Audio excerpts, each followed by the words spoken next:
السلام عليكم ورحمة الله وبركاته.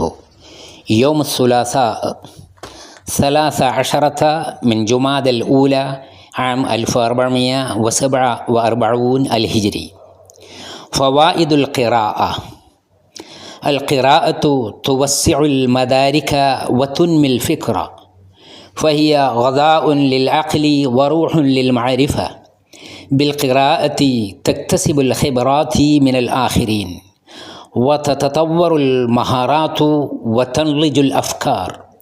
والقراءة تفتح أبوابا لا تحصى من الإبداع والابتكار والفرص العلمية.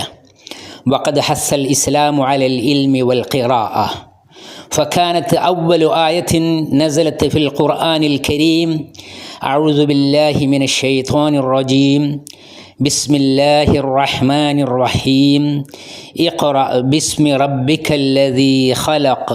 വായനയുടെ സൽഗുണങ്ങൾ: വായന ചിന്താശേഷിയെ വളർത്തുകയും ജ്ഞാനതലത്തെ വിശാലമാക്കുകയും ചെയ്യും. അത് ബുദ്ധിയുടെ ഔഷധവും അറിവിൻ്റെ ആത്മാവുമാണ്. വായന മൂലം മറ്റുള്ളവരുടെ അനുഭവജ്ഞാനത്തെ നിനക്ക് സ്വന്തമാക്കാം. നിന്നിലെ പ്രതിഭകൾ ഉണരുകയും ചിന്തകൾക്ക് പക്വതയും ഫലപ്രാപ്തിയും ഉണ്ടാവുകയും ചെയ്യും. പുതുമയും കൗതുകവും നിറഞ്ഞ അതിരുകളില്ലാത്ത അറിവിൻ്റെയും നവമാതൃകകളുടെയും വാതായനങ്ങൾ വായന നിനക്ക് മുന്നിൽ തുറന്നു തരും. ഇസ്ലാം അറിവിനും അറിവിൻ്റെ ആധാരമായ വായനയ്ക്കും വേണ്ടി പ്രേരിപ്പിച്ച കാര്യം ഏറെ പ്രസക്തവും ശ്രദ്ധേയവുമാണ്.